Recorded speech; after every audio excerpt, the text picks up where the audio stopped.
मैं एक सवाल पर बात करना चाहता हूं। क्या मशीनें सोच सकती हैं? Can machines think? इस चर्चा की शुरुआत मशीन और सोच यानी थिंक जैसे शब्दों का मतलब समझाने से होनी चाहिए। हम इन शब्दों की डिफिनीशन वैसे ही रख सकते हैं जैसे लोग आम बोलचाल में इनका इस्तेमाल करते हैं, लेकिन यह तरीका खतरनाक हो सकता है। अगर हम सिर्फ यह देखने लगें कि लोग इन शब्दों का इस्तेमाल कैसे करते हैं, तो हमें इस सवाल का जवाब किसी सर्वे या लोगों की राय में ढूंढना पड़ेगा, पर यह तो बेवकूफ़ी होगी।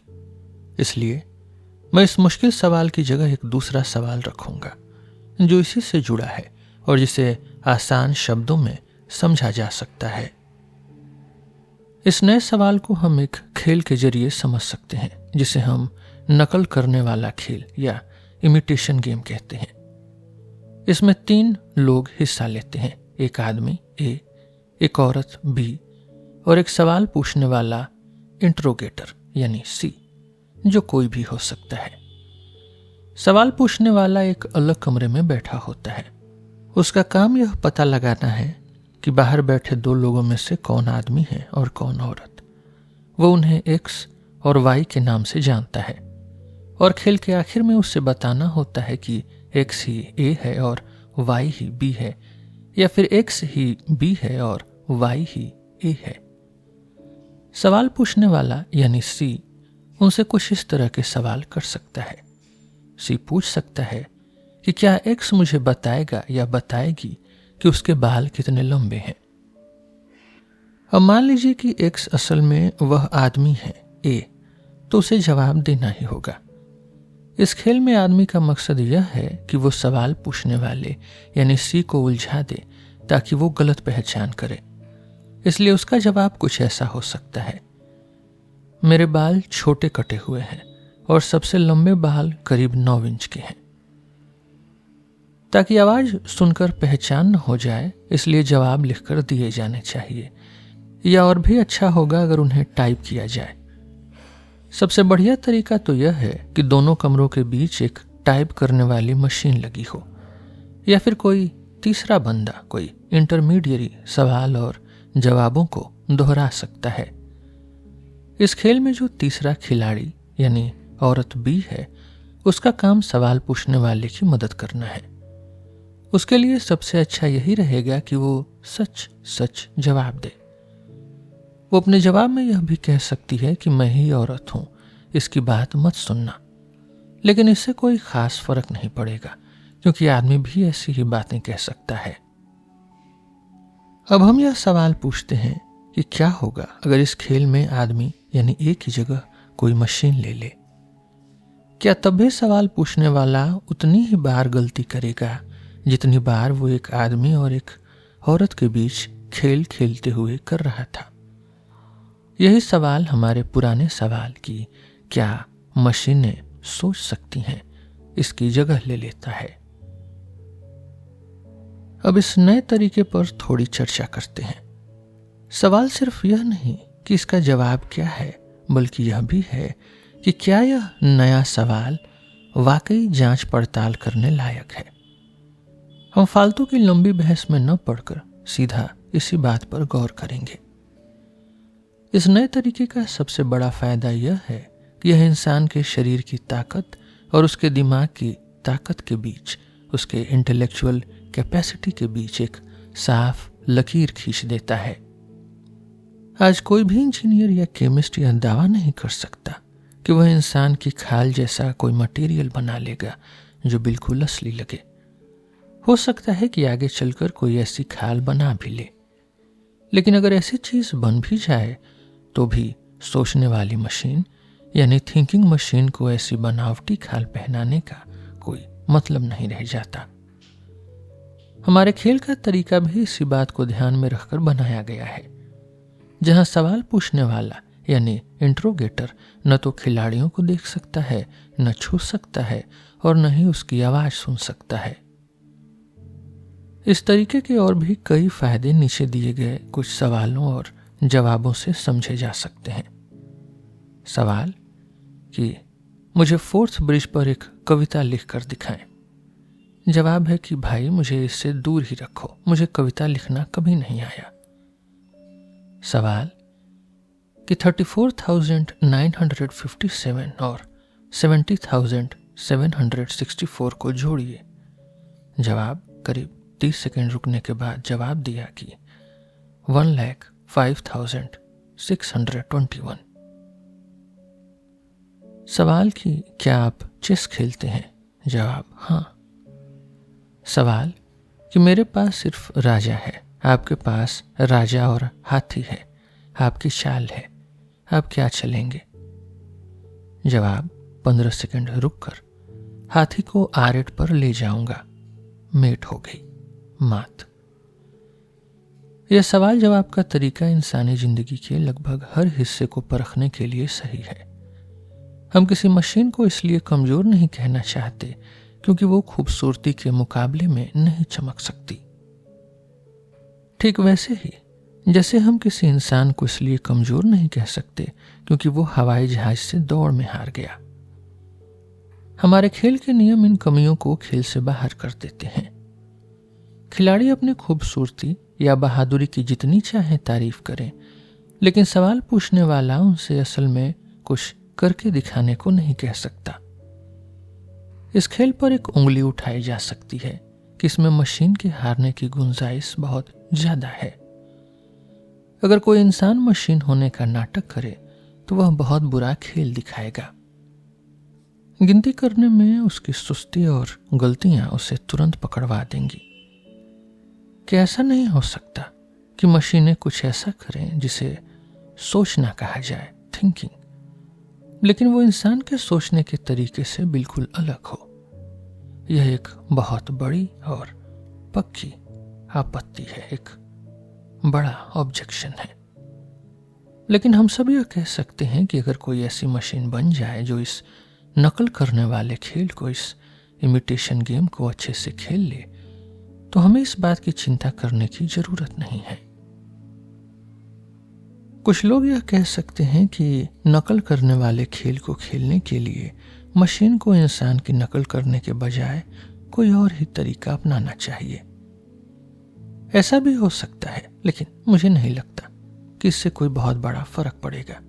खैर, यहां हमारा मकसद खेल की बारीकियों को समझना नहीं है। हम तो बस यही मानकर चलेंगे कि सबसे अच्छा तरीका यही है कि मशीन वैसे ही जवाब देने की कोशिश करे जैसे एक आम आदमी नेचुरली देगा। हमारा पहला सवाल तब तक पूरी तरह साफ नहीं होगा जब तक हम यह न बता दें कि मशीन शब्द से हमारा असल में मतलब क्या है। जाहिर है, हम चाहेंगे कि हमारी मशीनों को बनाने में हर तरह की इंजीनियरिंग का इस्तेमाल करने की छूट हो। हम यह भी चाहते हैं कि अगर इंजीनियरों की टीम ऐसी मशीन बना दे जिसके काम करने का तरीका खुद उन्हें भी ठीक से समझ ना आता हो, क्योंकि उन्होंने उसे बस एक्सपेरिमेंट्स या एक्सपीरियंस के आधार पर बनाया है, तो उसे भी शामिल किया जाए। आखिर में हम उन इंसानों को मशीन की गिनती से बाहर रखना चाहते हैं जो नेचुरली तौर पर पैदा हुए हैं। ऐसी डेफिनेशन बनाना मुश्किल है जो इन तीनों बातों पर खरी उतरे। एग्जाम्पल के तौर पर कोई जिद कर सकता है कि मशीन बनाने वाले इंजीनियर सिर्फ एक ही सेक्स के हों, लेकिन यह बात सही नहीं बैठेगी, क्योंकि यह मुमकिन है कि किसी इंसान की स्किन, उसकी खाल के एक छोटे से हिस्से से पूरा का पूरा इंसान तैयार कर लिया जाए। अगर ऐसा किया जाता है तो यह बायोलॉजी का एक बहुत बड़ा करिश्मा होगा और इसकी जितनी तारीफ की जाए कम है। लेकिन हम इसे सोचने वाली मशीन यानी थिंकिंग मशीन बनाना नहीं कहेंगे। इसीलिए हमने यह जिद छोड़ दी कि हर तरह की टेक्निक की इजाजत दी जाए।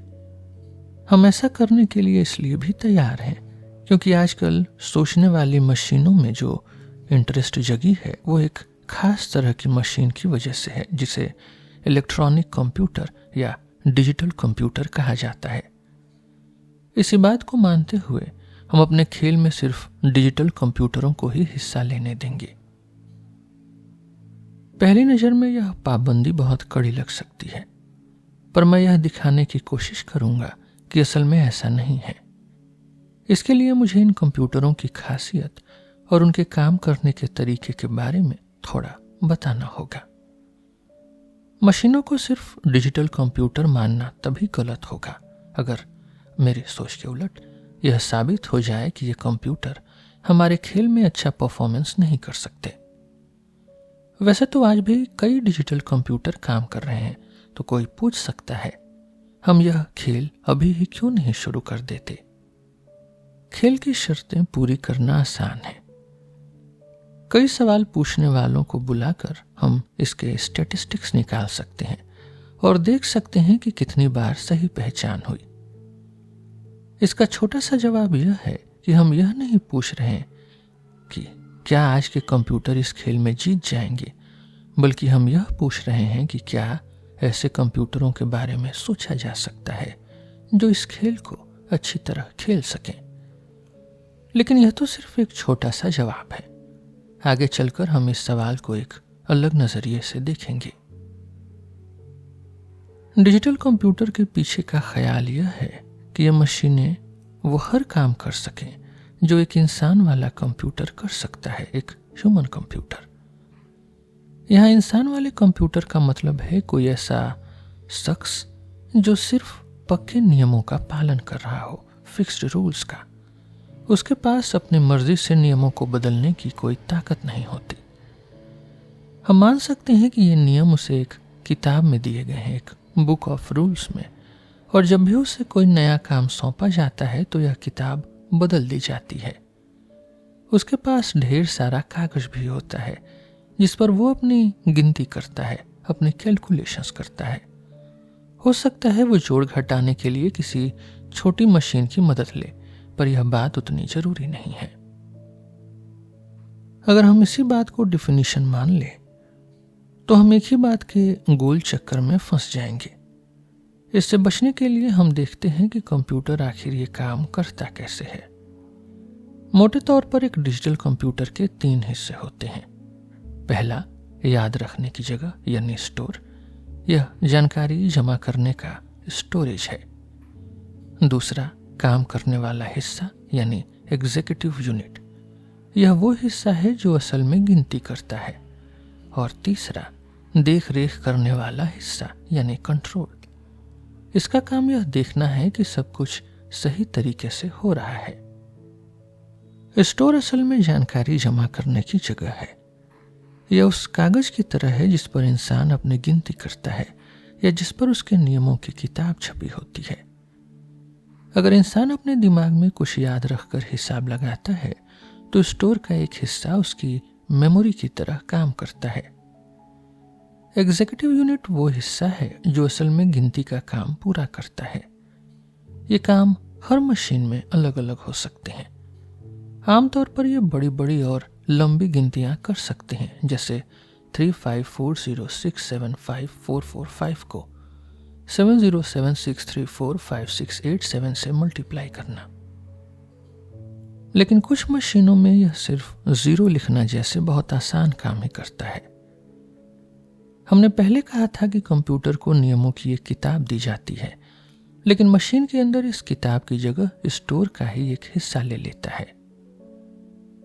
इसे हम काम करने का तरीका या निर्देशों की सूची या टेबल ऑफ इंस्ट्रक्शंस कहते हैं।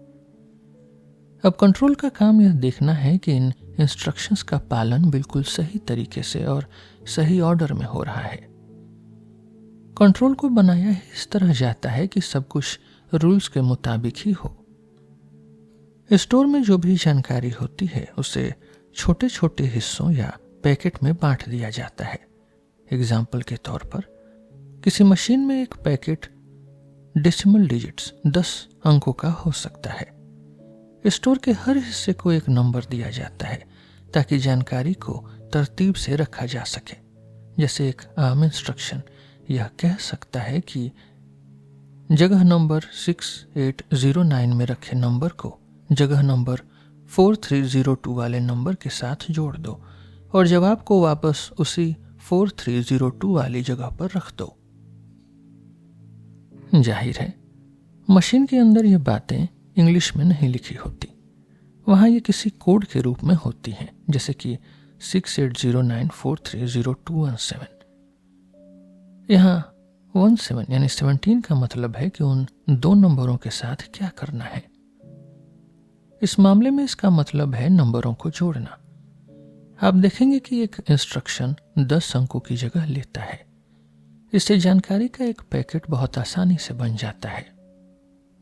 देखरेख करने वाला हिस्सा यानी कंट्रोल इन इंस्ट्रक्शंस को उसी क्रम में मानता है जिसमें वे रखे गए हैं, लेकिन कभी कभी उसे ऐसा इंस्ट्रक्शन भी मिल सकता है कि अब जगह नंबर 5606 पर रखे इंस्ट्रक्शंस को मानो और वहीं से आगे बढ़ो, या फिर ऐसा इंस्ट्रक्शन कि अगर जगह नंबर 4505 पर 0 लिखा है तो अगला इंस्ट्रक्शन 6707 वाला मानो, वरना सीधे चलते रहो।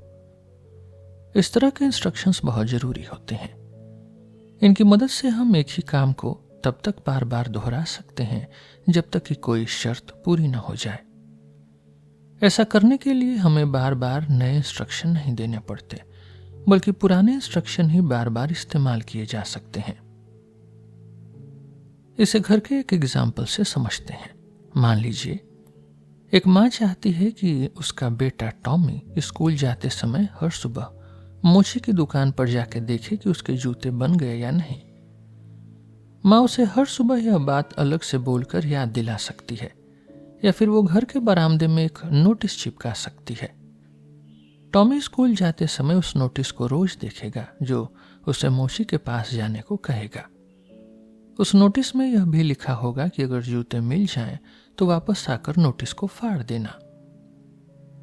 पढ़ने वालों को यह बात सच मान लेनी चाहिए कि डिजिटल कंप्यूटर बनाए जा सकते हैं। असल में ऐसे कंप्यूटर बनाए भी जा चुके हैं। ये ठीक उसी तरह काम कर सकते हैं जैसे एक इंसान हिसाब किताब करता है। हमने जिस नियमों की किताब का जिक्र किया वो असल में एक इमेजिनेशन है। असल में कैलकुलेशन करने वाले इंसानों को याद रहता है कि उन्हें क्या करना है। अगर हम चाहते हैं कि मशीन किसी मुश्किल काम में इंसान की नकल करे तो हमें इंसान से पूछना होगा कि वो काम कैसे करता है। फिर उसके जवाब को इंस्ट्रक्शन की एक सूची यानी इंस्ट्रक्शन टेबल में बदलना होगा। ऐसी टेबल बनाने को ही हम काम करने का तरीका या प्रोग्रामिंग कहते हैं। किसी मशीन को एक काम करने के लिए प्रोग्राम करने का मतलब है कि उसमें ऐसी सूची डालना जिससे वो एक काम कर सके। डिजिटल कंप्यूटर का एक मजेदार रूप वो भी है जिसमें रैंडम एलिमेंट यानी इत्तेफाक शामिल होता है। इनके इंस्ट्रक्शन में डाई यानी पासा फेंकने या ऐसे ही किसी बिजली की प्रक्रिया का इस्तेमाल होता है।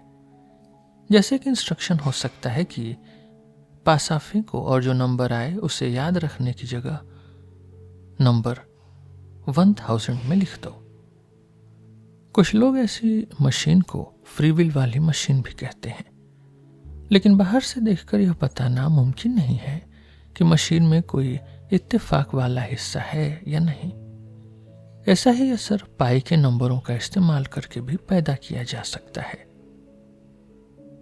ज्यादातर डिजिटल कंप्यूटरों में याद रखने की जगह कम होती है, पर हम ऐसी मशीन के बारे में भी सोच सकते हैं जिसमें याद रखने की जगह की कोई कमी न हो। जाहिर है एक बार में उस जगह का एक छोटा हिस्सा ही काम में लाया जा सकता है। उसे बनाने की भी एक हद होगी, लेकिन हम सोच सकते हैं कि जरूरत पड़ने पर उसमें और जगह बढ़ाई जा सकती है। ऐसी मशीनों को हम बेहिसाब याद रखने वाली मशीन या इन्फिनिटिव कैपेसिटी कंप्यूटर्स कहेंगे। डिजिटल कंप्यूटर का यह ख्याल काफी पुराना है। कैम्ब्रिज के प्रोफेसर चार्ल्स बेबेज ने 1828 से 1839 के बीच एनालिटिकल इंजन नाम की एक मशीन बनाने की सोची थी, लेकिन वो कभी पूरी नहीं हो पाई। हालांकि बेबेज के पास सारे जरूरी थॉट्स थे, पर उस जमाने में ऐसी मशीन बहुत अट्रैक्टिव नहीं लग रही थी। उसकी रफ्तार एक इंसान वाले कंप्यूटर से तो तेज होती, लेकिन आज की मैनचेस्टर मशीन जो खुद आज के हिसाब से सुस्त है उससे भी 100 टाइम्स कम होती। उसमें जानकारी याद रखने का तरीका पूरी तरह से मैकेनिकल था, जिसमें व्हील्स और कार्ड्स का इस्तेमाल होना था। बेबेज की मशीन का पूरी तरह से मैकेनिकल से बना होना हमें एक सुपरस्टिशन से दूर करने में मदद करेगा। अक्सर इस बात को बहुत बड़ा माना जाता है कि आज के डिजिटल कंप्यूटर इलेक्ट्रिकल से चलते हैं और हमारा नर्वस सिस्टम भी बिजली से चलता है। क्योंकि बेबेज की मशीन बिजली से नहीं चलती थी और असल में सारे डिजिटल कंप्यूटर एक ही जैसा काम करते हैं, तो हम देख सकते हैं कि बिजली का इस्तेमाल होना कोई फंडामेंटल जरूरी बात नहीं है।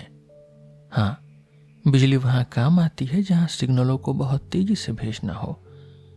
इसलिए हम दोनों जगह मशीन और नसों में मौजूद है। लेकिन हमारे नसों के सिस्टम्स में केमिकल्स का असर भी उतना ही जरूरी है जितना कि बिजली का।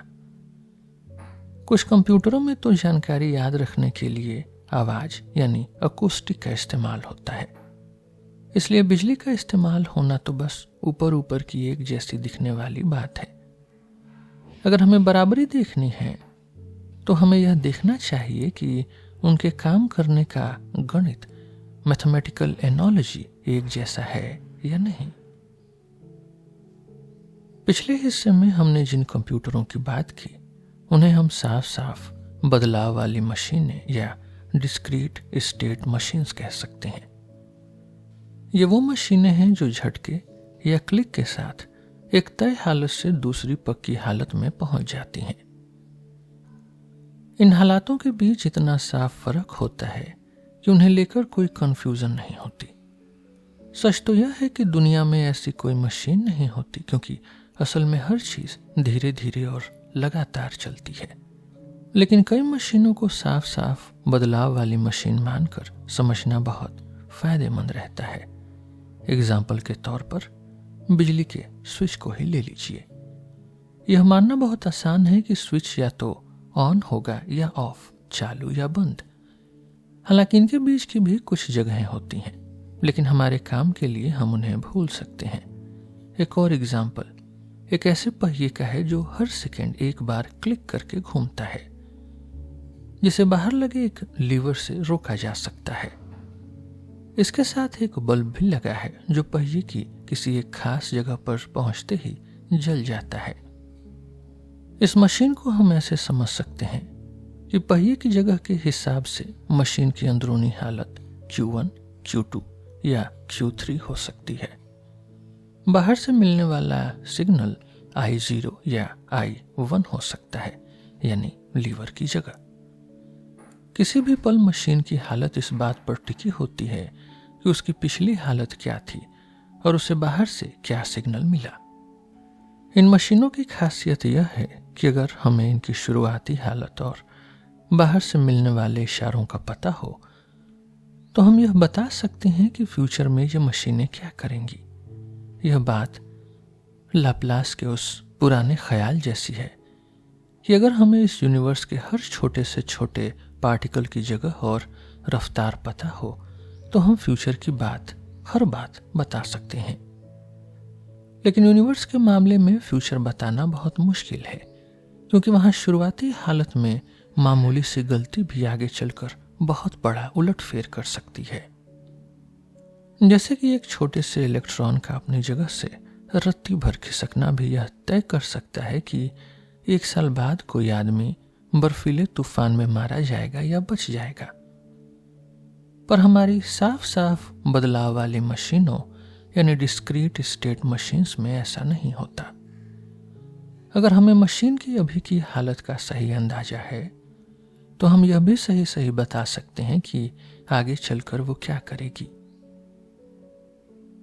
जैसा कि हमने बताया, डिजिटल कंप्यूटर भी साफ साफ बदलाव वाली मशीनों की गिनती में आते हैं। लेकिन ऐसी एक मशीन कितनी अलग अलग हालतों यानी स्टेट्स में रह सकती है, वह गिनती बहुत ही बड़ी होती है। कंप्यूटर के पास याद रखने की वैसी ही जगह होती है जैसे हिसाब करने वाले इंसान के पास कागज का ढेर होता है। उस कागज पर जो कुछ भी लिखा जा सकता है वो सब कंप्यूटर की इस जगह में भी भरा जा सकता है। समझने के लिए मान लेते हैं कि हम सिर्फ 0 से 9 तक के नंबर्स का ही इस्तेमाल कर रहे हैं और हाथ की लिखावट के फर्क को भूल जाते हैं। मान लीजिए कि कंप्यूटर को 100 कागज दिए गए हैं। हर कागज पर 50 लाइनें हैं और हर लाइन में 30 नंबर लिखे जा सकते हैं। यह लगभग 3 मैनचेस्टर मशीनों को एक साथ मिलाने जैसा है। इन स्टेट्स की गिनती के एक खास मैथमेटिकल हिसाब को मशीन की याद रखने की ताकत या स्टोरेज कैपेसिटी कहा जाता है। इस हिसाब से मैनचेस्टर मशीन की याद रखने की ताकत करीब 1,65,000 है और हमारे पहिए वाली मशीन की सिर्फ 1.6। अगर दो मशीनों को जोड़ दिया जाए तो उनकी ताकत भी जुड़ जाती है। इसी वजह से हम कह सकते हैं कि मैनचेस्टर मशीन के अलग अलग हिस्सों जैसे मैग्नेटिक ट्रैक और ट्यूब्स को मिलाकर कुल याद रखने की ताकत 1,74,380 बनती है। अगर हमें ऐसी किसी मशीन के नियमों की सूची मिल जाए तो हम पहले से बता सकते हैं कि वो क्या करेगी, और इस बात का पता खुद एक डिजिटल कंप्यूटर भी लगा सकता है। बस शर्त यह है कि कंप्यूटर यह काम बहुत तेजी से करे, तो वो किसी भी साफ साफ बदलाव वाली मशीन की नकल कर सकता है। फिर नकल करने वाले खेल यानी इमिटेशन गेम में एक तरफ वो असली मशीन होगी और दूसरी तरफ उसकी नकल करने वाला कंप्यूटर, और सवाल पूछने वाला उन दोनों में फर्क नहीं कर पाएगा। हाँ, इसके लिए कंप्यूटर के पास याद रखने की काफी जगह होनी चाहिए और उसकी स्पीड भी अच्छी होनी चाहिए। इसके अलावा उसे हर नई मशीन की नकल करने के लिए नए सिरे से प्रोग्राम देने होंगे। डिजिटल कंप्यूटर की यह खास खूबी कि वे किसी भी साफ साफ बदलाव वाली मशीन यानी डिस्क्रीट स्टेट मशीन की नकल कर सकते हैं। उन्हें सब काम करने वाली मशीन यानी यूनिवर्सल मशीन्स बनाती हैं। ऐसी मशीनों के होने का बड़ा फायदा यह है कि अगर स्पीड की बात छोड़ दें तो अलग अलग कामों के लिए नई नई मशीनें बनाने की कोई जरूरत नहीं है। ये सारे काम एक ही डिजिटल कंप्यूटर से किए जा सकते हैं। बस हर काम के लिए उसे सही प्रोग्रामिंग देने होंगे। इस तरह देखा जाए तो सभी डिजिटल कंप्यूटर एक मायने में एक जैसे ही हैं। अब हम उस बात पर वापस आते हैं जो हमने पहले छेड़ी थी। तब यह सुझाव दिया गया था कि क्या मशीनें सोच सकती हैं। इस सवाल को बदलकर यह पूछा जाए कि क्या हम ऐसे डिजिटल कंप्यूटर के बारे में सोच सकते हैं जो नकल करने वाले खेल में बढ़िया काम करें। अगर हम चाहें तो इसे थोड़ा और बढ़ा करके पूछ सकते हैं कि क्या ऐसी साफ साफ बदलाव वाली मशीनें हैं जो इस खेल में जीत सकें। लेकिन यूनिवर्सल होने की खूबी की वजह से ये दोनों सवाल असल में एक ही बात की ओर इशारा करते हैं कि क्या यह पॉसिबल है कि हम किसी एक डिजिटल कंप्यूटर को लें, उसकी याद रखने की ताकत बढ़ा दें, उसकी काम करने की रफ्तार बढ़ा दें और उसे सही तरीके से काम सिखा दें, तो क्या वो नकल करने वाले खेल में एक आदमी का मुकाबला कर पाएगा। अब जबकि हमने सारी फंडामेंटल बातें साफ कर ली हैं, तो हम अपनी असली बहस यानी क्या मशीनें सोच सकती हैं इस पर आने के लिए तैयार हैं। हम पुराने सवाल को पूरी तरह से नहीं छोड़ सकते क्योंकि इस पर सबकी राय अलग अलग हो सकती है और हमें कम से कम उन्हें सुनना तो चाहिए ही। बहस शुरू करने से पहले अगर मैं अपनी खुद की राय बता दूं तो आपके लिए आगे की बात समझना आसान हो जाएगा। पक्के और सही सवाल की बात करें तो मेरा मानना है कि अगले 50 सालों यानी करीब साल 2000 में ऐसी सोचने वाली मशीनें, ऐसी थिंकिंग मशीन्स आ जाएंगी जिनकी याद रखने की ताकत यानी स्टोरेज कैपेसिटी बहुत ज्यादा होंगी। वे नकल करने वाले खेल इतने बढ़िया तरीके से खेलेंगी कि 5 मिनट के सवाल जवाब के बाद एक आम आदमी सिर्फ 70% बार ही सही पहचान कर पाएगा। पुराना सवाल कि क्या मशीनें सोच सकती हैं, मुझे इतना बेमतलब लगता है कि उस पर बहस करना ही बेकार है। फिर भी मुझे यकीन है कि इस सदी के खत्म होते होते पढ़े लिखे लोगों की सोच और शब्दों के मायने इतने बदल जाएंगे कि हम बिना किसी डर के कह सकेंगे कि मशीनें सोच रही हैं। मेरा यह भी मानना है कि अपनी इन बातों को छिपाने से कोई फायदा नहीं है। अक्सर लोग सोचते हैं कि वैज्ञानिक सिर्फ पक्के सबूतों पर चलते हैं और कोई भी कंजक्चर, कोई भी अंदाजा नहीं लगाते, पर यह सोच गलत है। जब तक हम यह साफ रखें कि क्या साबित हो चुका है और क्या हमारा सिर्फ एक अंदाजा है, तब तक कोई नुकसान नहीं है। अंदाजा लगाना भी बहुत जरूरी है, क्योंकि यही आगे की खोज, आगे की रिसर्च का नया रास्ता दिखाता है। अब मैं उन विचारों पर गौर करूंगा जो मेरी ओपिनियन के खिलाफ हैं। पहला, द थियोलॉजिकल ऑब्जेक्शन। सोचना इंसान की इमोर्टल सोल का काम है। भगवान ने हर मर्द और औरत को एक इमोर्टल सोल, एक अमर आत्मा दी है, लेकिन किसी दूसरे जानवर या मशीन को नहीं। इसलिए कोई जानवर या मशीन सोच नहीं सकती। मैं इस बात का कोई भी हिस्सा नहीं मानता, लेकिन मैं थियोलॉजिकल टर्म्स में मजहब के हिसाब से ही इसका जवाब देने की कोशिश करूंगा। अगर जानवरों को भी इंसानों की गिनती में रखा जाए तो मुझे यह तर्क शायद थोड़ा ज्यादा सही लगता, क्योंकि मेरे हिसाब से जानवर और बेजान चीजों के बीच का फर्क इंसान और जानवरों के बीच के फर्क से कहीं ज्यादा बड़ा है। इस पुराने ख्याल का मनमानापन तब और साफ हो जाता है जब हम यह देखें कि किसी दूसरे धर्म के लोग इसे कैसे देखेंगे। जैसे ईसाई लोग इस मुस्लिम विचार के बारे में क्या सोचेंगे कि औरतों के पास आत्मा नहीं होती। पर चलिए इस बात को छोड़ते हैं और असल मुद्दे पर वापस आते हैं। मुझे लगता है कि ऊपर दिया गया तर्क सर्वशक्तिमान यानी अलमाइटी भगवान की ताकत पर एक बड़ी पाबंदी लगाता है। यह तो सब मानते हैं कि कुछ चीजें ऐसी हैं जो वो भी नहीं कर सकता, जैसे कि 1 को 2 के बराबर बनाना। लेकिन क्या हमें यह नहीं मानना चाहिए कि अगर वो सही समझे तो एक हाथी को भी सोल देने के लिए आजाद है। हम उम्मीद कर सकते हैं कि वो ऐसी ताकत तभी दिखाएगा जब हाथी के शरीर में कुछ ऐसा बदलाव हो, कुछ ऐसा म्यूटेशन हो जिससे उसका दिमाग सोल की जरूरतों को पूरा करने के काबिल हो जाए। ठीक ऐसा ही तर्क मशीनों के लिए भी दिया जा सकता है। हो सकता है यह बात गले उतारना थोड़ा मुश्किल लगे, लेकिन इसका मतलब सिर्फ इतना है कि हमें लगता है कि भगवान मशीनों को आत्मा देने के लिए हालात सही नहीं समझेगा। ऐसी मशीनें बनाने की कोशिश करके हम भगवान की आत्मा बनाने वाली ताकत को बेअदबी से छीन नहीं रहे हैं। ठीक वैसे ही जैसे बच्चे पैदा करने में हम ऐसा नहीं करते, बल्कि हम तो दोनों ही मामलों में उसकी मर्जी का एक इंस्ट्रूमेंट मात्र हैं, जो उसकी बनाई हुई आत्मा के रहने के लिए घर तैयार कर रहे हैं। खैर, यह तो बस एक अंदाजा है। मैं मजहबी दलीलों से बहुत प्रभावित नहीं होता, चाहे वो किसी भी चीज के पक्ष में क्यों न दी जाए। इतिहास में ऐसी दलीलें अक्सर कमजोर साबित हुई हैं। गलीलियो के जमाने में धर्म ग्रंथों की बातों का हवाला देकर यह कहा जाता था कि सूरज एक जगह रुका रहा और पूरा दिन नहीं ढला, और उसने धरती को ऐसी बुनियाद रखी कि वो कभी नहीं हिल सकती।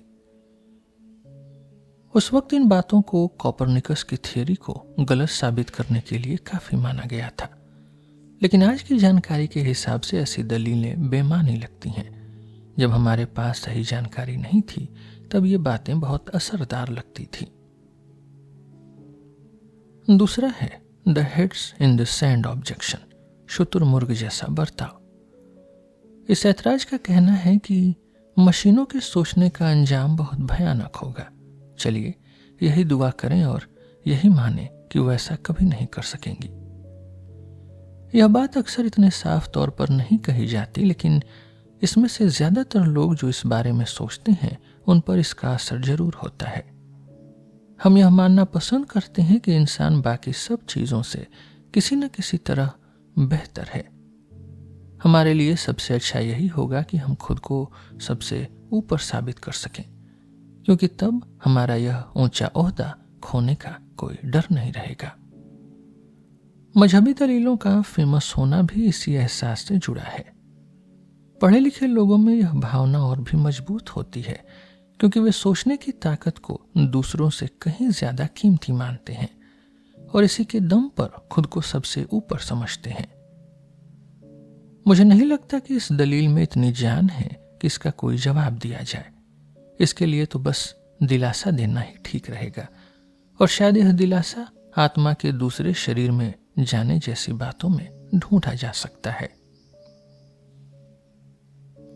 तीसरा ऐतराज है मैथ से जुड़ा, द मैथमेटिकल ऑब्जेक्शन।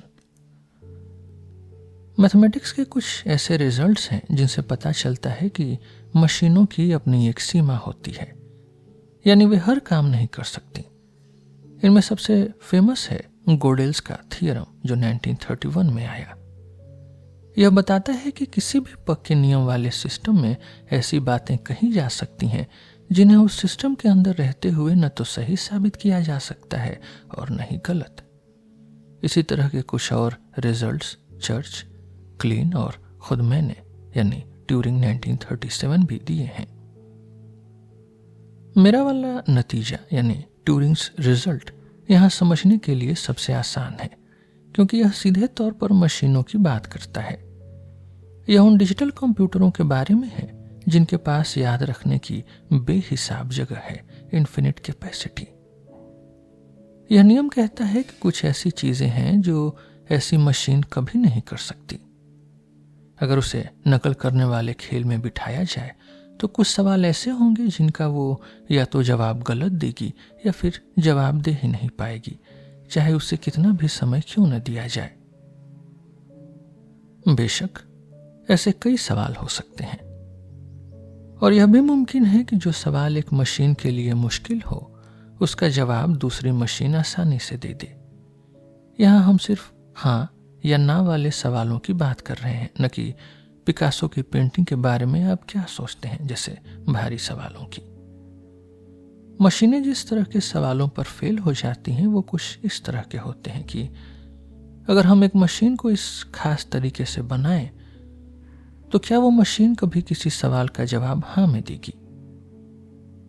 जब सवाल में जिस मशीन का जिक्र है वो सवाल सुनने वाली मशीन से ही मिलती जुलती हो तो जवाब या तो गलत आएगा या फिर आएगा ही नहीं। मैथमेटिक्स का यही नतीजा कहता है कि मशीनों में यह एक ऐसी कमी है जो इंसान के दिमाग में नहीं होती। इस मैथमेटिक्स वाली दलील का छोटा सा जवाब यह है कि भले ही यह मान लिया जाए कि किसी खास मशीन की अपनी कुछ सीमाएं होती हैं, लेकिन यह बात बिना किसी सबूत के कह दी गई है कि इंसान के दिमाग की ऐसी कोई सीमा नहीं होती। पर मुझे नहीं लगता कि इस बात को इतनी आसानी से नकारा जा सकता है। जब भी इन मशीनों से कोई ऐसा मुश्किल सवाल पूछा जाता है जिसका वो साफ जवाब देती हैं, तो हमें पता होता है कि वो जवाब गलत ही होगा। इससे हमें खुद के बड़ा होने का एहसास, फीलिंग ऑफ सुपीरियरिटी होती है कि क्या यह एहसास झूठा है। बेशक यह एहसास बिल्कुल असली है, पर मुझे नहीं लगता कि इसे बहुत ज्यादा तवज्जो देनी चाहिए। हम खुद भी अक्सर सवालों के इतने गलत जवाब देते हैं कि मशीनों की इस गिनती की कमी पर बहुत ज्यादा खुश होना हमारे लिए सही नहीं होगा। इसके अलावा हमारी यह जीत सिर्फ उसी एक मशीन के मुकाबले है जिसे हमने उस छोटे से खेल में हरा दिया है। सारी मशीनों को एक साथ हरा देने का तो सवाल ही पैदा नहीं होता। अगर ब्रीफ में कहें तो कुछ इंसान किसी मशीन से ज्यादा होशियार हो सकते हैं, पर फिर कोई दूसरी मशीन उन इंसानों से भी ज्यादा होशियार हो सकती है, और यह सिलसिला ऐसे ही चलता रहेगा। जो लोग मैथमेटिक्स वाली दलील को मानते हैं वे शायद इस नकल करने वाले खेल, इस इमिटेशन गेम को चर्चा का बेस मानने को तैयार हो जाएंगे, लेकिन जो लोग पहले की दो आपत्तियों को मानते हैं उन्हें शायद किसी भी तरह के खेल या नियम में कोई इंटरेस्ट नहीं होगी। चौथा है द आर्गुमेंट फ्रॉम कॉन्शियसनेस, होश और एहसास वाली दलील। इस दलील को प्रोफेसर जेफरसन ने 1949 में बहुत अच्छे से समझाया था। उनका कहना था, जब तक कोई मशीन अपने मन के ख्यालों और इमोशंस की वजह से कोई कविता न लिख ले या कोई धुन न बना ले, तब तक हम यह नहीं मान सकते कि मशीन दिमाग के बराबर है। यानी वो न सिर्फ उसे लिखे बल्कि उसे यह होश भी हो कि उसने यह लिखा है। कोई भी मशीन अपनी कामयाबी पर खुशी या अपनी गड़बड़ी पर दुख महसूस नहीं कर सकती। उसे न तो तारीफ से अच्छा महसूस हो सकता है, न अपनी गलतियों पर अफसोस, और न ही अपनी मनचाही चीज न मिलने पर गुस्सा या उदासी। यह दलील हमारे इस खेल के तरीके को ही गलत बताती है। अगर इस बात को बहुत गहराई से देखें तो किसी मशीन के सोचने का पता लगाने का इकलौता तरीका यह होगा कि आप खुद वो मशीन बन जाएं और महसूस करें कि आप सोच रहे हैं। फिर आप दुनिया को अपने इन एहसासों के बारे में बता सकते हैं, लेकिन जाहिर है कि कोई भी आपकी बात पर ध्यान नहीं देगा। इसी तरह इस सोच के हिसाब से यह जानने का भी कोई तरीका नहीं है कि सामने वाला इंसान सोच रहा है या नहीं, जब तक कि आप खुद वो इंसान न बन जाएं। असल में यह सिर्फ मैं ही सोचता हूं वाली सोच है, सोलिप्सिज्म। हो सकता है कि यह बात तर्क के हिसाब से बिल्कुल सही लगे, पर इससे दूसरों से बातचीत करना बहुत मुश्किल हो जाता है। इसमें यह मानेगा कि सिर्फ मैं सोचता हूं पर बी नहीं, जबकि बी यह मानेगा कि सिर्फ मैं सोचता हूं पर ए नहीं। इस बात पर लगातार झगड़ने के बजाय समाज में हम आम तौर पर यह मानकर चलते हैं कि हर कोई सोचता है।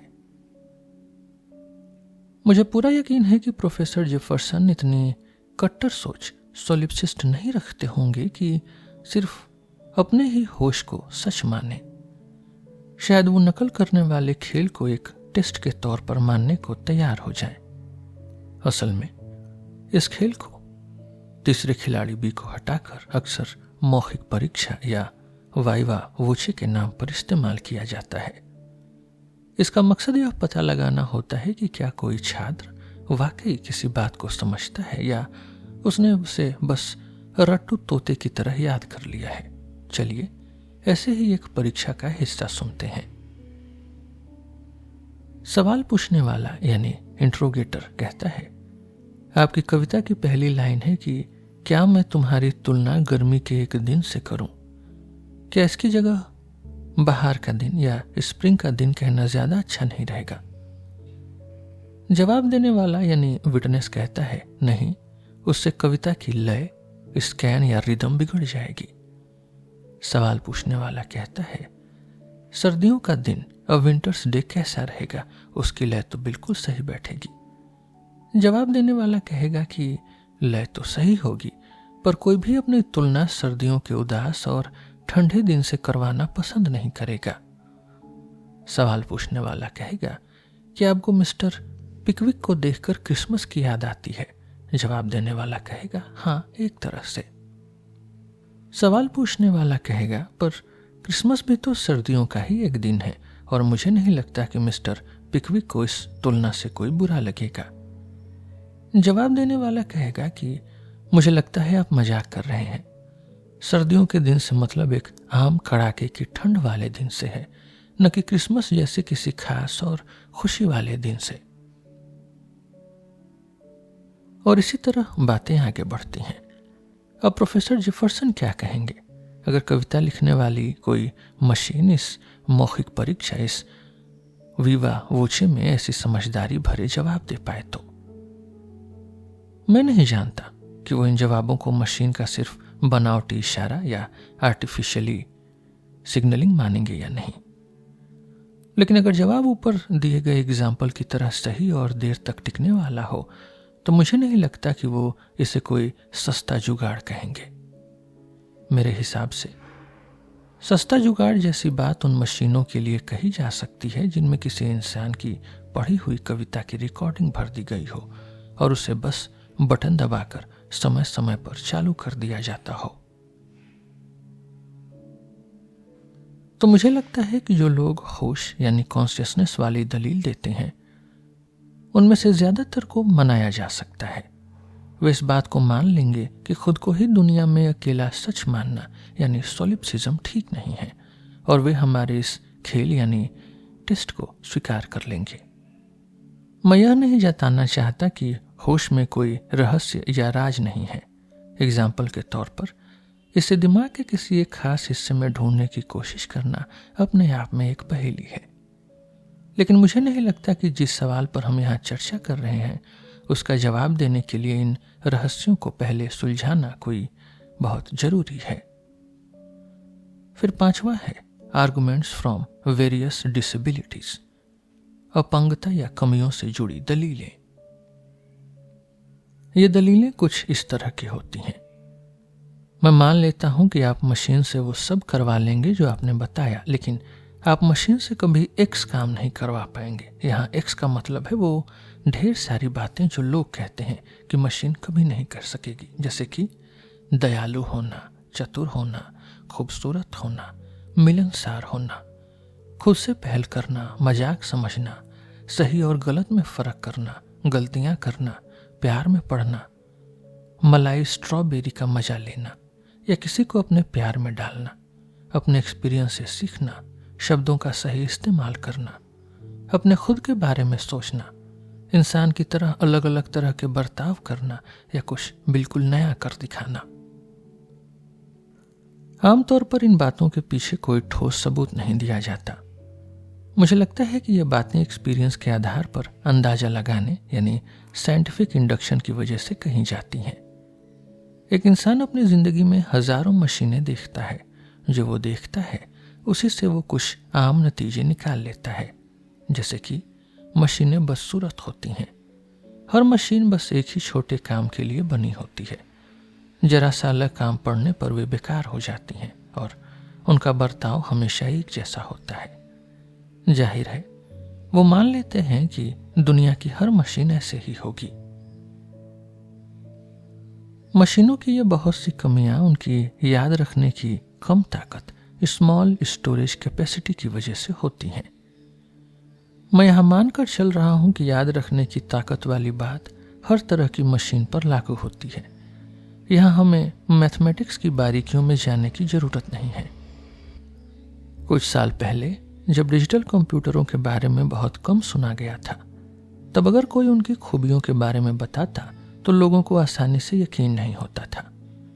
यह भी इसी वजह से था क्योंकि लोगों ने वैसी मशीनें पहले कभी देखी ही नहीं थी। एक्सपीरियंस से यह अंदाजा हम अक्सर बिना सोचे समझे लगा लेते हैं। जैसे जब कोई बच्चा आग से जल जाता है तो वो आग से डरने लगता है और उससे दूर रहता है। इसे ही हम अनुभव से सीखना या साइंटिफिक इंडक्शन कह सकते हैं। लेकिन इंसानों के तौर तरीकों को समझने के लिए सिर्फ पुराने एक्सपीरियंस काफी नहीं होते। सही नतीजे पर पहुंचने के लिए हमें बहुत गहराई से सोचना होगा, वरना हम भी उन्हीं अंग्रेज बच्चों की तरह हो जाएंगे जो सोचते हैं कि पूरी दुनिया सिर्फ इंग्लिश ही बोलती है और दूसरी लैंग्वेज सीखना बेवकूफ़ी है। मलाई और स्ट्रॉबेरी का मजा न ले पाना शायद आपको एक हल्की फुल्की या मजाकिया बात लग रही होगी। मुमकिन है कि हम कोई ऐसी मशीन बना लें जो इस लजीज खाने का मजा ले सके, पर ऐसी कोशिश करना बेवकूफ़ी होगी। इस कमी की असली बात यह है कि इसकी वजह से मशीन और इंसान के बीच वैसी दोस्ती नहीं हो पाती जैसे दो इंसानों के बीच होती है। यह दावा कि मशीनें कभी गलती नहीं कर सकती बड़ा अजीब है। मन करता है कि पलट कर पूछूं तो क्या यह कोई बुरी बात है, लेकिन चलिए हम थोड़ा प्यार से इस बात को समझने की कोशिश करते हैं कि इसका असली मतलब क्या है। मुझे लगता है कि इस बात को नकल करने वाले खेल के जरिए समझाया जा सकता है। कहा जाता है कि सवाल पूछने वाला यानी इंटरोगेटर हिसाब किताब यानी अरिथमेटिक के कुछ सवाल पूछकर मशीन को इंसान से अलग पहचान लेगा। मशीन अपनी पक्की और एकदम सही गिनती की वजह से पकड़ी जाएगी। इसका जवाब बहुत सीधा है। खेल के लिए तैयार की गई मशीन, प्रोग्राम्ड मशीन, हिसाब के सवालों के हमेशा सही जवाब देने की कोशिश नहीं करेगी। वो जानबूझकर ऐसी गलतियां करेंगी जिससे सवाल पूछने वाला उलझन में पड़ जाए। मुझे लगता है कि यहाँ दो तरह की गलतियों के बीच उलझन हो रही है। पहली है काम करने की गड़बड़ी, एरर्स ऑफ फंक्शनिंग, और दूसरी है एरर्स ऑफ कंक्लूजन यानी नतीजे की गलती। काम करने की गड़बड़ी तब होती है जब मशीन का कोई पुर्जा खराब हो जाए या बिजली का तार ढीला हो जाए जिससे मशीन वैसा काम न कर सके जैसा उसे करना चाहिए। किताबों वाली बहस में हम ऐसी गड़बड़ी को भूल जाते हैं और सिर्फ ख्याली मशीनों की बात करते हैं। नियम के हिसाब से ऐसी ख्याली मशीनें कभी खराब नहीं होती। इस मायने में हम कह सकते हैं कि मशीनें कभी गलती नहीं करती। नतीजे की गलती तब होती है जब मशीन जो बाहर लिख कर दे रही है उसका कोई गलत मतलब निकले। जैसे मशीन टाइप कर दे कि 0 = 1। ऐसा कहने का कोई कारण नहीं है कि मशीन इस तरह की गलती नहीं कर सकती। हो सकता है मशीन बार बार 0 = 1 ही टाइप करती रहे।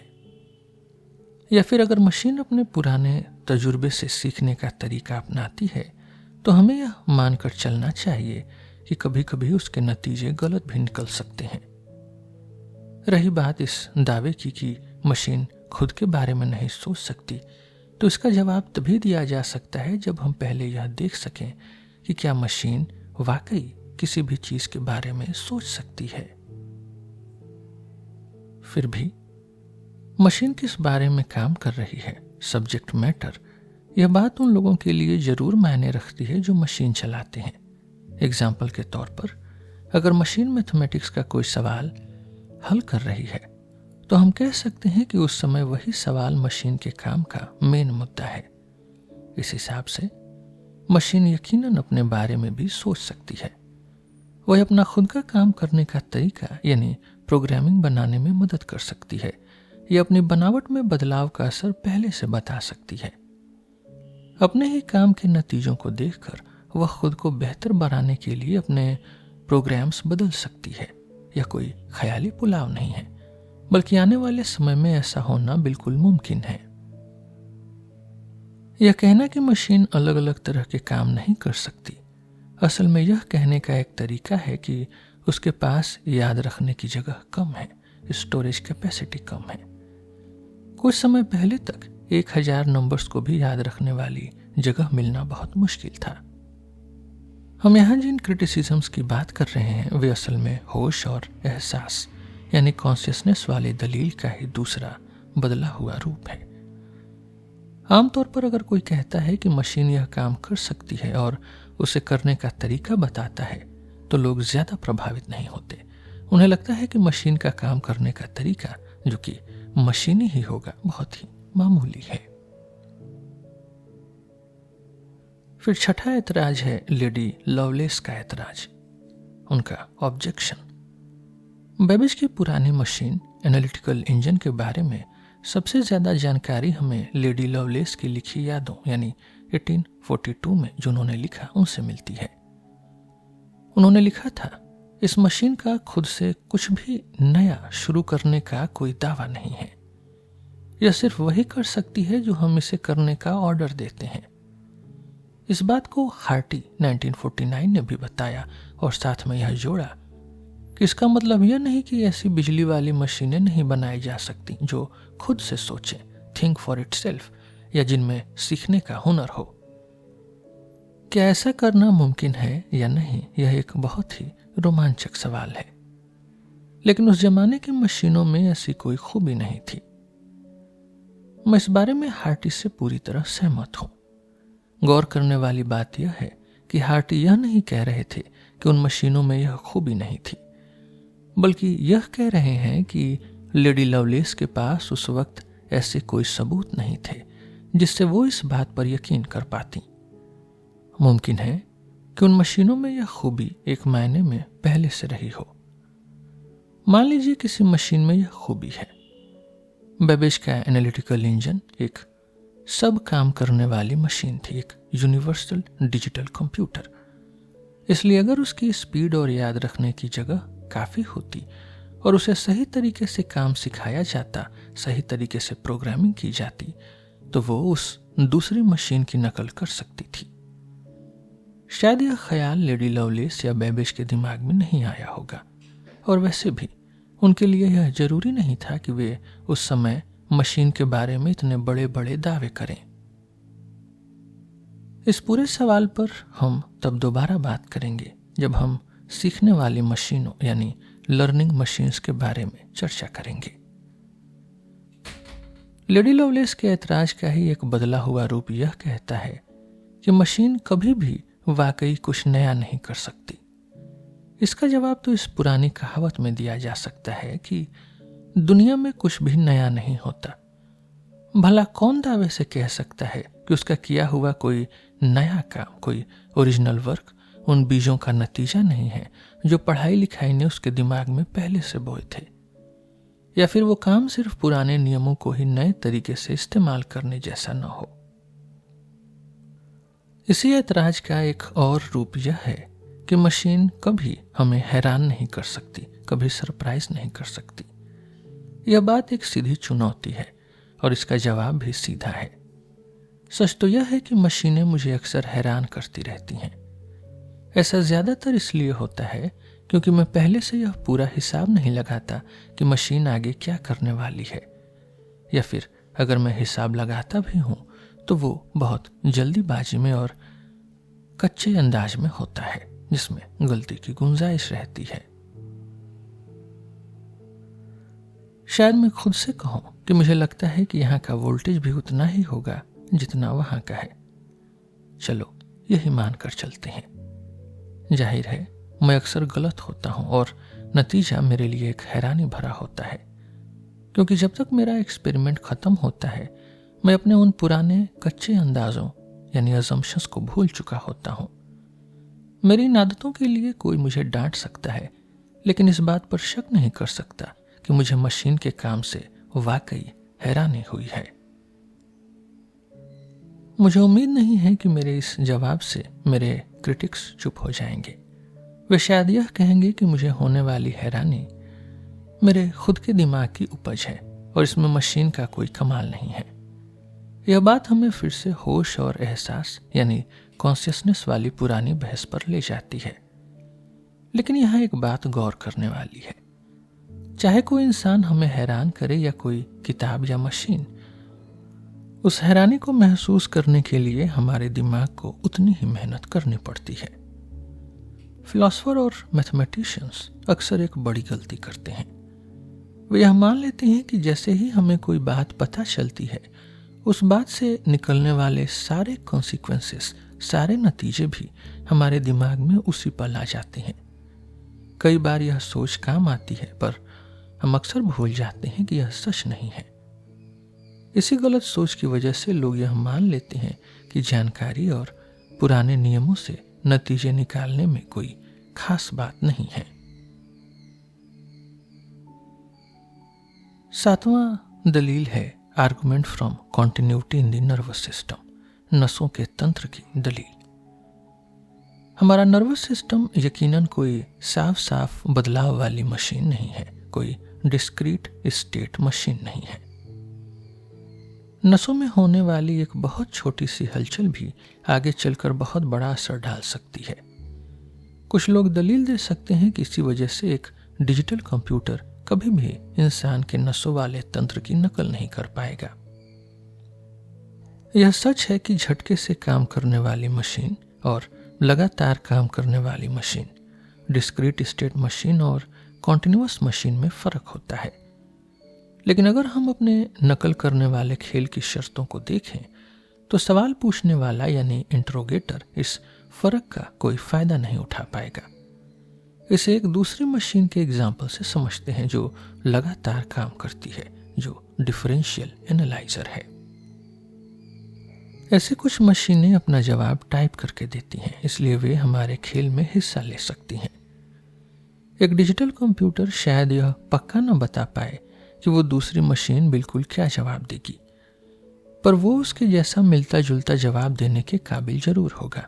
एग्जाम्पल के तौर पर अगर पाई की कीमत पूछी जाए जो करीब 3.1416 होती है, तो कंप्यूटर अंदाजे से 3.12, 3.13, 3.14, 3.15 या 3.16 में से कोई एक जवाब दे सकता है।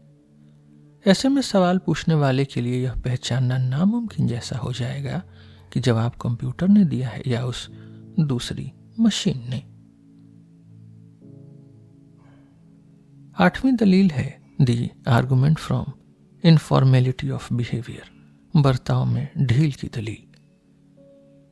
इंसान हर हालात में क्या करेगा। इसके लिए नियमों की कोई ऐसी किताब बनाना मुमकिन नहीं है जो हर छोटी बड़ी बात का जवाब दे सके। एग्जाम्पल के तौर पर एक रूल हो सकता है कि लाल बत्ती होने पर रुकना है और हरी बत्ती होने पर चलना है। लेकिन क्या होगा अगर किसी खराबी की वजह से दोनों बत्तियां एक साथ जल जाएं?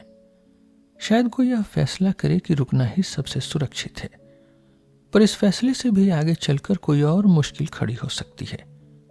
हर मुमकिन मौके के लिए रहने सहने के नियम यानी रूल्स ऑफ कंडक्ट बनाना, यहाँ तक कि ट्रैफिक लाइट जैसी छोटी चीज के लिए भी नामुमकिन लगता है। मैं इस बात से पूरी तरह सहमत हूं। यहां से यह दलील दी जाती है कि हम मशीन नहीं हो सकते। दलील कुछ इस तरह काम करती है कि अगर हर इंसान के पास अपनी जिंदगी चलाने के लिए पक्के नियमों की एक लिस्ट होती तो वह एक मशीन से बेहतर नहीं होता। पर चूंकि ऐसे कोई पक्के नियम नहीं है, इसलिए इंसान मशीन नहीं हो सकता। मुझे लगता है कि यहाँ रहने सहने के नियम, रूल्स ऑफ कंडक्ट और काम करने के तरीके, लॉज ऑफ बिहेवियर के बीच थोड़ी उलझन हो रही है। रहने सहने के नियम से मेरा मतलब है वो बातें जिनका हमें होश यानी कॉन्शियसनेस होता है और जिन्हें हम मानते हैं, जैसे लाल बत्ती देखकर रुक जाओ। वहीं काम करने के तरीके से मेरा मतलब है कुदरत के वो नियम, लॉज ऑफ नेचर, जो इंसान के शरीर पर लागू होते हैं। जैसे अगर आप किसी को चिकोटी काटेंगे, पिंच करेंगे तो वो चिल्लाएगा।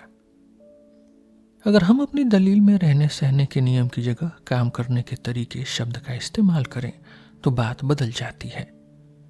हम मानते हैं कि अगर कोई चीज कुदरत के नियमों से चलती है तो वो एक तरह की मशीन है, भले ही वो झटके से काम करने वाली मशीन न हो। और इसके उलट अगर कोई मशीन है तो वो नियमों से ही चलेगी। लेकिन हम इतने दावे से यह नहीं कह सकते कि इंसान के काम करने के कोई पक्के नियम नहीं है। इन नियमों को ढूंढने का इकलौता तरीका विज्ञान है, साइंटिफिक ऑब्जर्वेशन है। और हम कभी भी ऐसी हालत में नहीं होते जहां हम कह सकें कि हमने बहुत ढूंढ लिया, अब ऐसे कोई नियम नहीं बचे हैं। हम यह और भी मजबूती से दिखा सकते हैं कि ऐसी कोई भी बात कहना गलत क्यों होगा। मान लीजिए कि अगर ऐसे पक्के नियम होते तो हमें यकीन होता कि हम उन्हें ढूंढ लेंगे। तब तो किसी साफ साफ बदलाव वाली मशीन किसी डिस्क्रीट स्टेट मशीन को देखकर और उसे परखकर हम यह बता पाते कि वो आगे क्या करेगी। और यह काम हम एक ठीक ठाक समय में, मान लीजिए 1000 साल में कर लेते। लेकिन ऐसा होता नहीं है। मैंने मैनचेस्टर कंप्यूटर पर एक छोटा सा काम करने का तरीका बनाया, एक प्रोग्राम जिसमें याद रखने की सिर्फ 1000 जगहें हैं, 1000 स्टोरेज यूनिट्स हैं। इसमें जब मशीन को 16 डिजिट्स वाला कोई नंबर दिया जाता है तो वो 2 सेकंड के अंदर एक दूसरा नंबर जवाब में देती है। मैं किसी को भी यह चुनौती दे सकता हूं कि वो इन जवाबों को देखकर यह अंदाजा लगा ले कि किसी नए नंबर के लिए मशीन क्या जवाब देगी। 9वीं दलील है the argument from extra sensory perception, छठी इंद्री वाली दलील। मैं यह मानकर चल रहा हूं कि पढ़ने वाले एक्स्ट्रा सेंसरी परसेप्शन ESP यानी छठी इंद्री के बारे में जानते होंगे और इसके चारों हिस्सों का मतलब भी उन्हें पता होगा, जैसे टेलीपैथी यानी एक दूसरे के मन की बात जान लेना, दिव्य दृष्टि, भविष्य देख लेना और मन की ताकत से चीजें हिलाना। यह हैरान करने वाली बातें हमारे पुराने साइंटिफिक थॉट्स को झुठलाती हुई लगती हैं। हम कितनी अच्छे से चाहते हैं कि इन्हें गलत साबित कर सकें, लेकिन बदकिस्मती से कम टेलीपैथी के पक्ष में इतने स्टैटिस्टिकल एविडेंस मौजूद हैं कि उन्हें झुठलाना नामुमकिन है। इन नई सच्चाइयों को अपने पुराने ख्यालों में फिट करना बहुत मुश्किल है। एक बार अगर आपने इन्हें मान लिया तो भूतों और सायों पर यकीन करना कोई बड़ी बात नहीं रह जाएगी। यह ख्याल कि हमारा शरीर सिर्फ विज्ञान के जाने माने नियमों से चलता है सबसे पहले खत्म होने वाली बातों में से एक होगा। मेरे हिसाब से यह दलील काफी मजबूत है। इसके जवाब में यह कहा जा सकता है कि कई साइंटिफिक थियरीज छठी इंद्री की परवाह किए बिना भी असल जिंदगी में बहुत अच्छा काम करते हैं। सच तो यह है कि अगर हम इसके बारे में भूल भी जाएं तो भी हमारा काम मजे में चल जाता है। पर यह तो बस खुद को तसल्ली देने वाली बात है। डर यह है कि सोचना शायद ऐसी ही चीज है जहां छठी इंद्री यानी ईएसपी का बहुत बड़ा हाथ हो सकता है। ईएसपी के आधार पर एक खास दलील कुछ ऐसी हो सकती है कि मान लीजिए हम नकल करने वाला खेल खेल रहे हैं। इसमें एक तरफ ऐसा आदमी है जो मन की बात पढ़ना जानता है और दूसरी तरफ एक डिजिटल कंप्यूटर है। सवाल पूछने वाला ऐसा सवाल करता है कि मेरे दाहिने हाथ वाले ताश के पत्ते का रंग क्या है। वह आदमी अपनी दिमागी ताकत यानी टेलीपैथी से 400 में से 130 बार सही जवाब दे देता है। मशीन सिर्फ अंदाजा लगाती है और शायद 104 बार ही सही हो पाती है। इस तरह सवाल पूछने वाला तुरंत पहचान लेगा कि मशीन कौन सी है। लेकिन यहां एक मजेदार बात और हो सकती है। मान लीजिए डिजिटल कंप्यूटर के अंदर किस्मत से नंबर चुनने का एक तरीका लगा है, रैंडम नंबर जनरेटर। मशीन अपना जवाब चुनने के लिए उसी का इस्तेमाल करेगी, पर तब मुमकिन है कि सवाल पूछने वाले के मन की ताकत उस मशीन पर असर डाल दे। हो सकता है इस दिमागी ताकत की वजह से मशीन उम्मीद से ज्यादा बार सही जवाब दे दे और सवाल पूछने वाला फिर से उसे पहचान न पाए। दूसरी तरफ यह भी तो हो सकता है कि सवाल पूछने वाला खुद अपनी दिव्य दृष्टि से बिना कुछ पूछे ही सही जवाब जान ले। छठी इंद्री यानी ईएसपी के होने पर कुछ भी मुमकिन है। अगर हम टेलीपैथी को सच मानते हैं तो हमें अपना यह टेस्ट और भी कड़ा करना होगा। यह हालात कुछ वैसे ही होंगे जैसे सवाल पूछने वाला खुद से बात कर रहा हो और बाहर खड़ा कोई खिलाड़ी दीवार पर कान लगाकर उसे सुन रहा हो। इसका एक ही हल है कि खिलाड़ियों को ऐसी जगह रखा जाए जहां मन की बातें बाहर न जा सकें। Telepathy proof room. इससे हमारी सारी शर्तें पूरी हो जाएंगी। शायद पढ़ने वालों को अब तक यह लग रहा होगा कि मेरे पास अपनी बात को सही साबित करने के लिए कोई बहुत पक्का या मजबूत सबूत नहीं है, और यह सच भी है।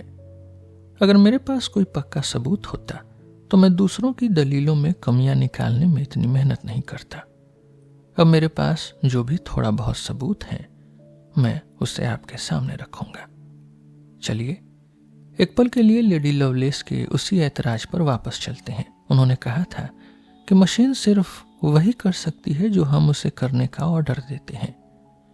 हम कह सकते हैं कि एक इंसान मशीन के अंदर कोई ख्याल डालता है, इंजेक्ट एन आइडिया।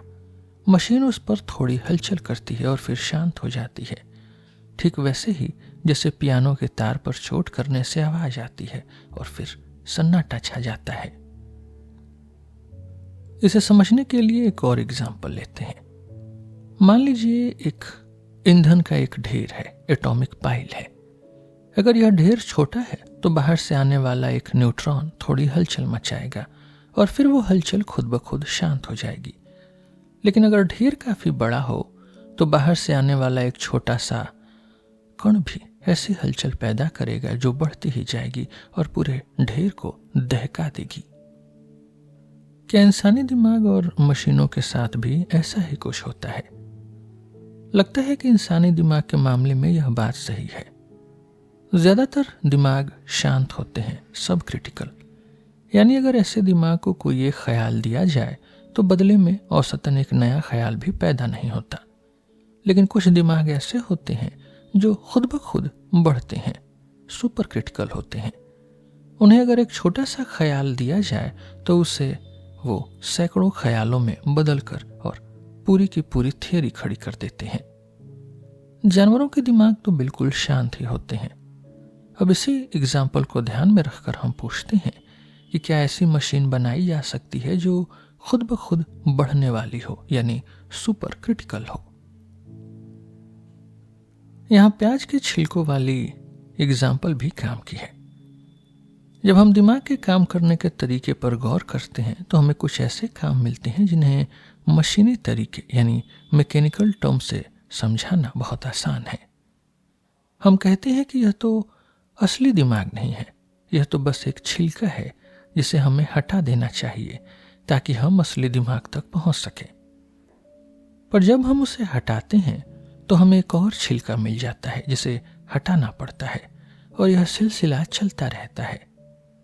क्या इस तरह हम कभी असली दिमाग तक पहुंच पाएंगे, या फिर आखिर में हमें सिर्फ छिलके ही मिलेंगे जिनके अंदर कुछ भी नहीं है? अगर ऐसा हुआ तो इसका मतलब है कि पूरा दिमाग ही मशीनी है। मेरी बताई हुई बातों को सही साबित करने का इकलौता तरीका यही है कि हम इस सदी के खत्म होने का इंतजार करें और फिर वो खेल खेलें। पर तब तक हम क्या कह सकते हैं? अगर हम चाहते हैं कि वो खेल कामयाब हो तो हमें अभी क्या कदम उठाने चाहिए? जैसा कि मैंने पहले बताया, सारा मसला काम करने के तरीके यानी प्रोग्रामिंग का है। इंजीनियरिंग में भी तरक्की करनी होगी, पर लगता नहीं कि उसमें कोई कमी रहेगी। दिमाग में जानकारी याद रखने की ताकत यानी स्टोरेज कैपेसिटी का अंदाजा अंकों तक लगाया जाता है। मेरा मानना है कि ऊंचे दर्जे की सोच के लिए इसका बहुत छोटा हिस्सा ही इस्तेमाल होता है। ज्यादातर हिस्सा शायद देखी हुई चीजों को याद रखने के काम आता है। मुझे हैरानी होगी अगर नकल करने वाले खेल को अच्छी तरह खेलने के लिए ज्यादा ताकत की जरूरत पड़े। आपकी जानकारी के लिए बता दूं कि पूरी एनसाइक्लोपीडिया ब्रिटानिका में भी लगभग इतने ही शब्द होते हैं। आज की तकनीक से भी इतनी जगह बनाना मुमकिन है। मशीनों की रफ्तार बढ़ाने की भी शायद जरूरत न पड़े। आज की मशीनों के जो हिस्से इंसान की नसों के सेल यानी नर्व सेल्स की तरह काम करते हैं, वे असली नसों से करीब 1000 गुना तेज हैं। यह तेजी हमारे लिए एक मार्जिन ऑफ सेफ्टी है, एक सुरक्षा का घेरा है जो दूसरी कमियों को पूरा कर सकती है। अब हमारा असली काम यह पता लगाना है कि इन मशीनों को खेल खेलने के लिए प्रोग्राम कैसे किया जाए। जिस रफ्तार से मैं काम करता हूं, मैं एक दिन में प्रोग्राम के करीब 1000 अंक लिख पाता हूं। इस हिसाब से अगर 60 लोग 50 साल तक लगातार काम करें तब जाकर यह काम पूरा होगा। इसलिए हमें कोई ज्यादा तेज और बेहतर तरीका ढूंढना होगा। अगर हम एक बड़े इंसान के दिमाग की नकल करना चाहते हैं तो हमें उस रास्ते के बारे में गहराई से सोचना होगा जिससे उसका दिमाग आज इस हालत में पहुंचा है। हम इसमें 3 मेन बातें देख सकते हैं। पहली, पैदा होते समय दिमाग की शुरुआती हालत। दूसरी, वो पढ़ाई लिखाई, वो एजुकेशन जो उसे दी गई। और तीसरी, जिंदगी के दूसरे एक्सपीरियंस जो स्कूल की पढ़ाई से अलग होते हैं। तो फिर एक बड़े आदमी जैसा दिमाग बनाने के बजाय क्यों ना हम एक बच्चे जैसा दिमाग, एक चाइल्ड्स माइंड बनाने की कोशिश करें। अगर हम बच्चे जैसा प्रोग्राम बना लें और फिर उसे सही तरीके से सिखाएं तो आगे चलकर वो एक बड़े इंसान के दिमाग जैसा ही हो जाएगा। एक बच्चे का दिमाग स्टेशनरी की दुकान से खरीदी गई उस नई नोटबुक की तरह होता है जिसमें काम करने का तरीका यानी मैकेनिज्म तो बहुत कम होता है, पर खाली पन्ने बहुत सारे होते हैं। यहाँ काम करने का तरीका और खाली पन्नों पर लिखना हमारे लिए एक ही बात है। हमें उम्मीद है कि बच्चे के दिमाग का ढांचा इतना सादा होता है कि उसे आसानी से प्रोग्राम किया जा सकता है। उसे सिखाने में हमें लगभग उतनी ही मेहनत करनी होगी जितनी एक असली बच्चे को सिखाने में लगती है।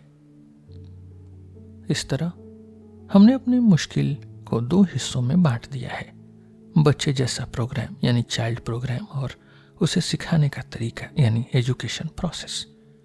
ये दोनों एक दूसरे से गहराई से जुड़े हैं। हम यह उम्मीद नहीं कर सकते कि पहली ही बार में हम एक बेहतरीन बच्चा मशीन, एक चाइल्ड मशीन बना लेंगे।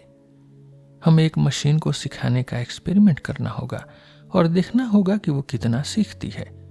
फिर हम दूसरी मशीन आजमाएंगे और देखेंगे कि वो पहली वाली से बेहतर है या खराब।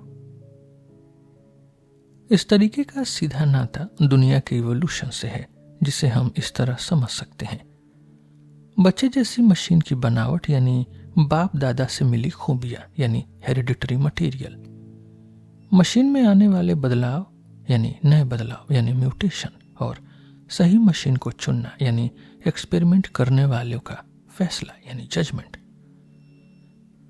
हमें उम्मीद है कि मशीनों को सिखाने का यह तरीका नेचुरल इवोल्यूशन से कहीं ज्यादा तेज होगा। नेचर का यह नियम कि जो सबसे ताकतवर है वही बचेगा, सर्वाइवल ऑफ द फिटेस्ट, खूबियों को परखने का बहुत धीमा तरीका है।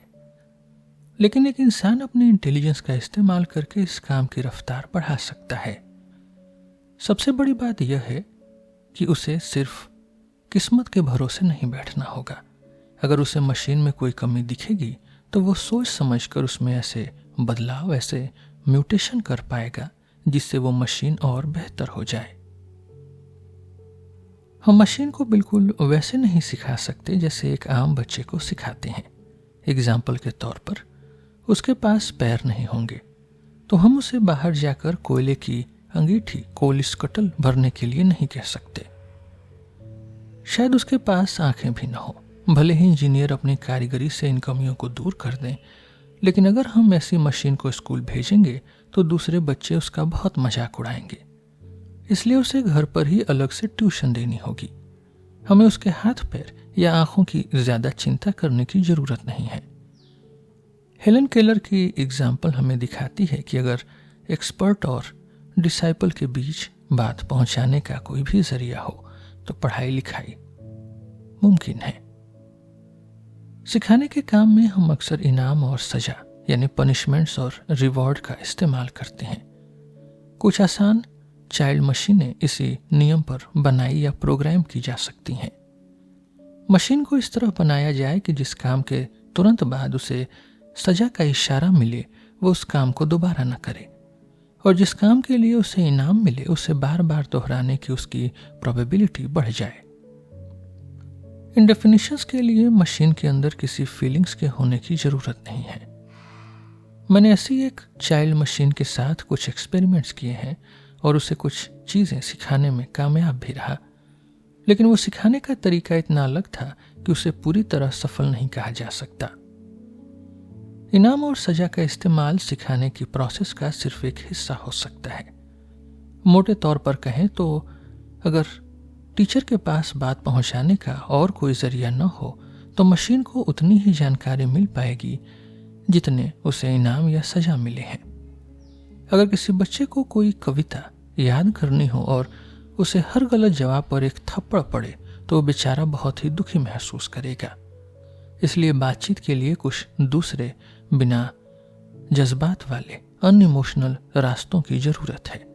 अगर ये रास्ते मिल जाएं तो मशीन को इनाम और सजा के जरिए किसी लैंग्वेज के ऑर्डर्स मानना सिखाया जा सकता है।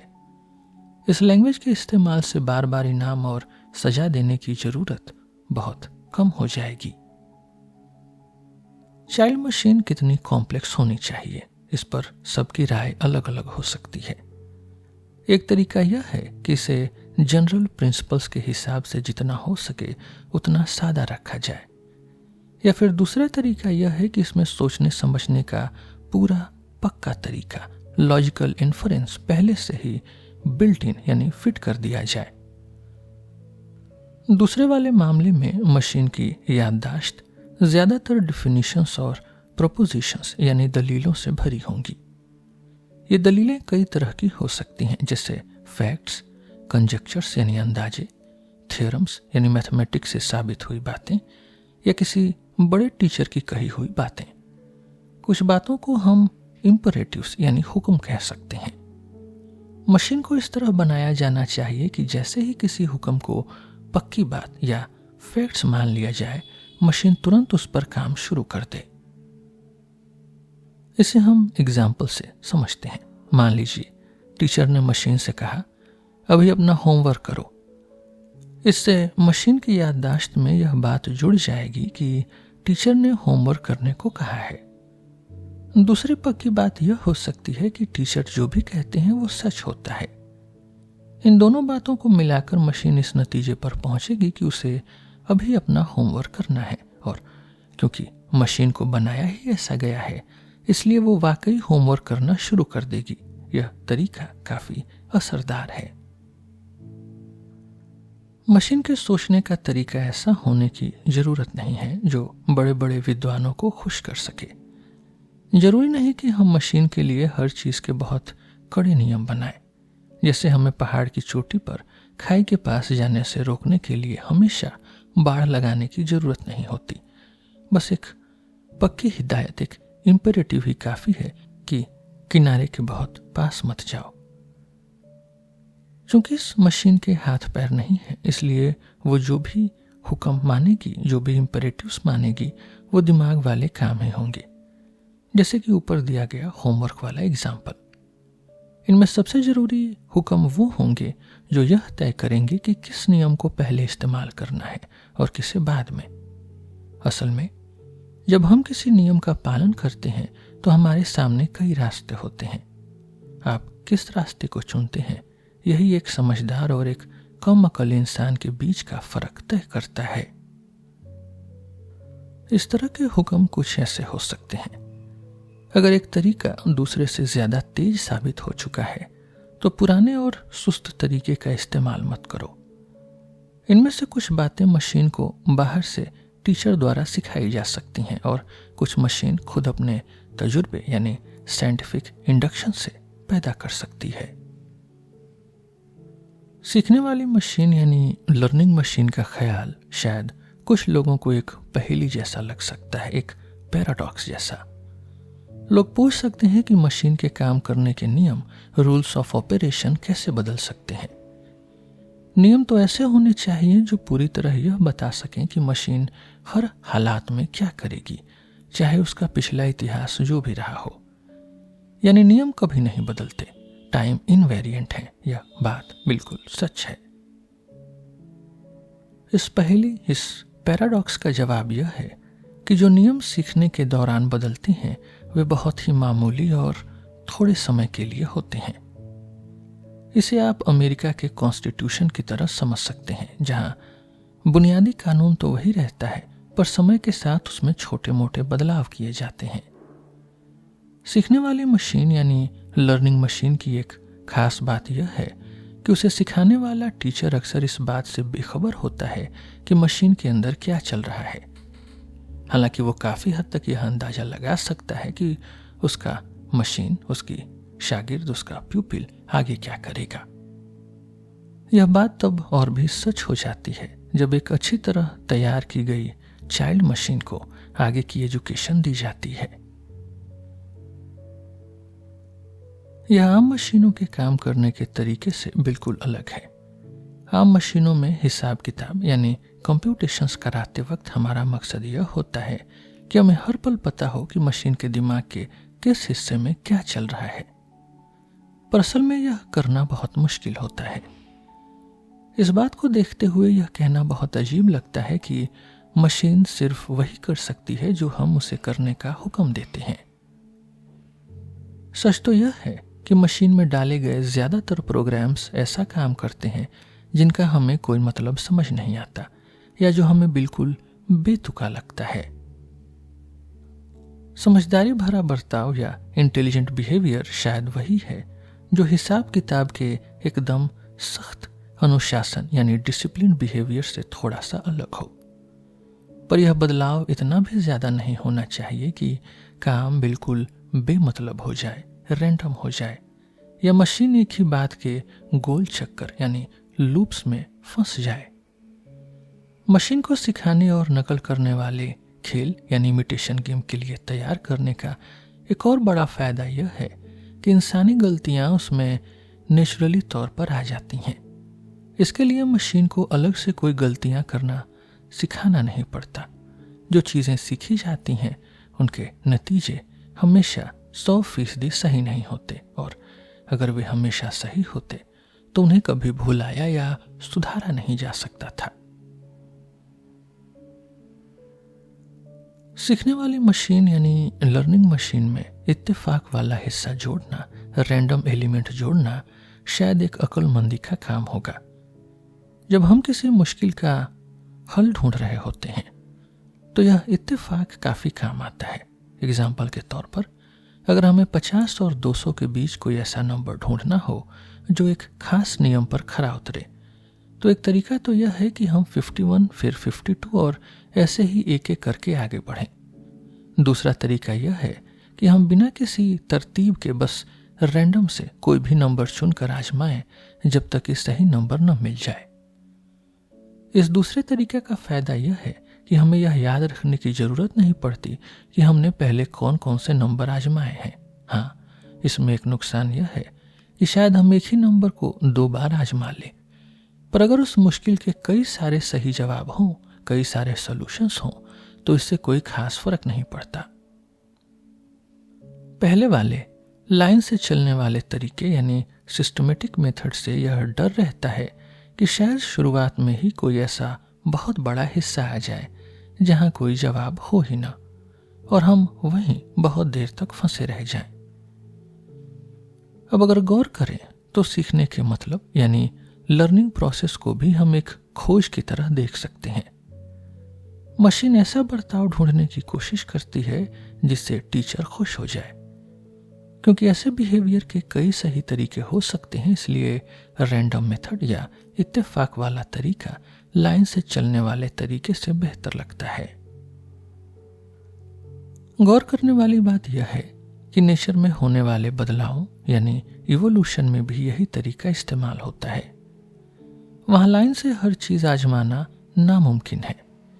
कुदरत भला कैसे याद रखती है कि कौन कौन से मेल, कौन कौन से जेनेटिकल कॉम्बिनेशंस पहले आजमाए जा चुके हैं ताकि उन्हें दोबारा न दोहराया जाए।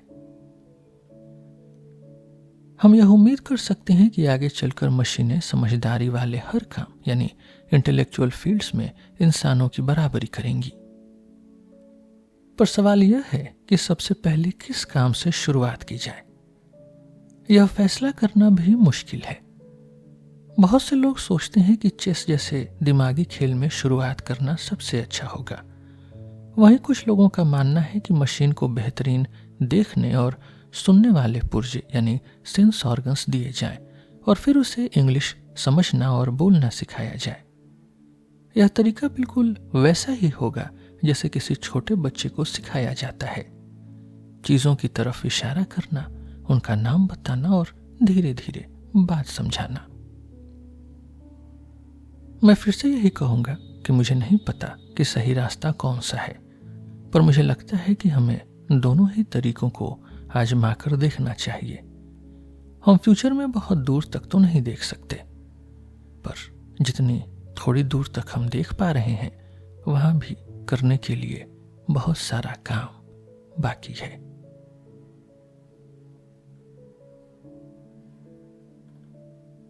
इसके साथ एलन ट्यूरिंग का यह article computing machinery and intelligence यहीं पे खत्म होता है। हम फिर मिलेंगे आपसे एक नए एपिसोड में एक नए टॉपिक के साथ। मेरा नाम है रोहित और आप सुन रहे थे सिलेबस विद रोहित। धन्यवाद।